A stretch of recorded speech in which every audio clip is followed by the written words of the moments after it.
Actually, Tesla is one of the most profound AI companies out there. And that is why it is at the top of ARKK, ARKQ, ARKW has a big position in it as well. It is not an auto company. It is a technology company.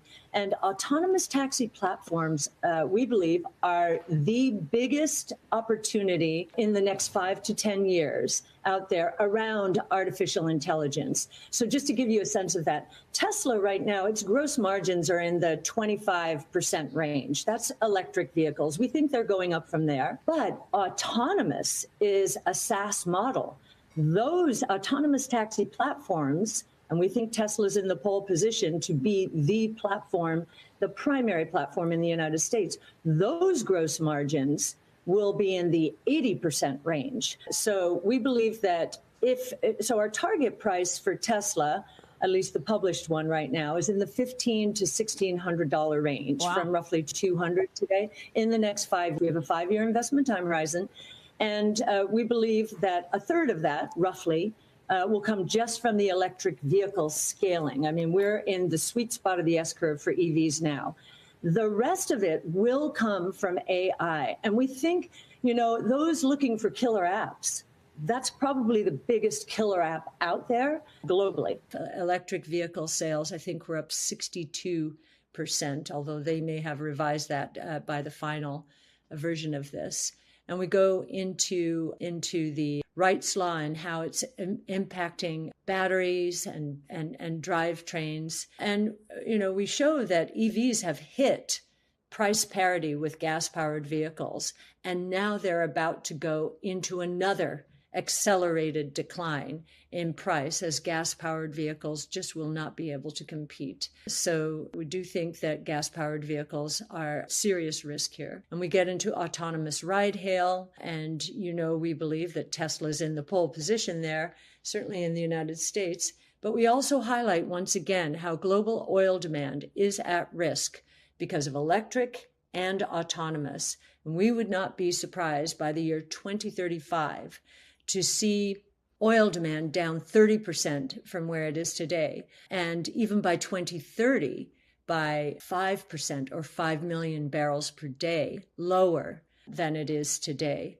So, and we also believe that auto sales may have peaked in 2017, that ride-hail, both human-driven and that soon autonomous, are going to continue driving down the demand for autos because the capacity utilization associated with ride-hail vehicles is so much higher than personally driven vehicles. And then we go into autonomous logistics and how drones are going to collapse the cost of the delivery cost of local small items down by 22-fold from $5.40 to 25 cents. And that's per delivery. Now, this will be at scale. That's not how low the price will be to start. In fact, the umbrella price is that $5 price from traditional delivery.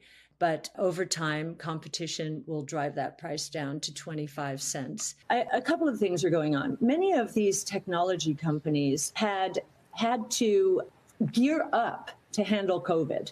And they did. They did a beautiful job. I mean, Zoom, what it did going from 20 million users to 200 million users in a year to 18 months, the technology to accommodate that, being able to do that was probably one of the greatest technology feats we've seen in quite some time. And of course, now we're seeing the opportunity with AI for productivity gains. That's one of the primary opportunities associated with AI for traditional companies.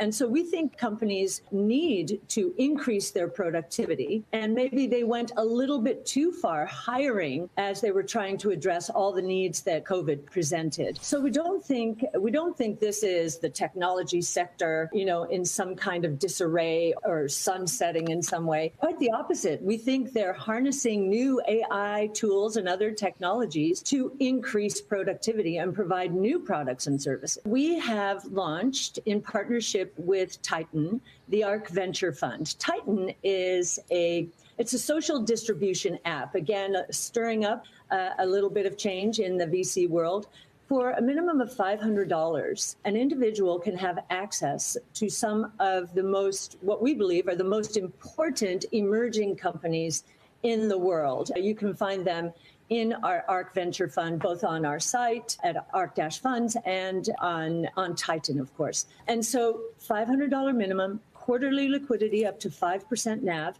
For the first time, individuals are going to have access to opportunities that were limited to accredited investors, those with certain income and asset thresholds that many people can't meet. And so we want to democratize, offer up some of these great ideas to everyone. So we're excited about it. We're excited about our partnership with Titan, and we think we're doing a real service. You know, this is really the American way, I would say.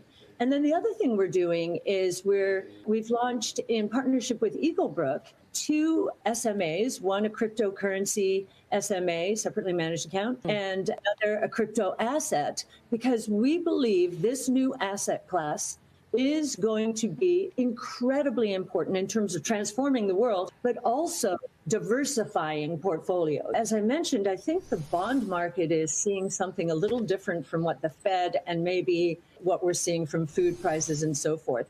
If you look at gold, the gold price, which I think is a very important price in terms of people flocking to it for inflation hedge. It peaked way back in August of 2020 and is a leading indicator. I think the biggest reason is interest rates coming down, inflation coming down, because the terrible performance in growth and innovation-based strategies over the last 18 months had been a function of expectations that interest rates and inflation would continue to rise and that we were stuck in a 70s style inflation. We are not.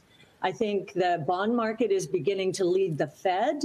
And yes, I do think we're not going to go straight up, of course. We don't want to go straight up. We want this to be much more deliberative in terms of investing. So yes. And new NASDAQ, this is an expression we've been using. We were trying to communicate last year, hey, our portfolios do not include the stocks in the NASDAQ for the most part, except for Tesla, perhaps. And, you know, the world is changing incredibly quickly here.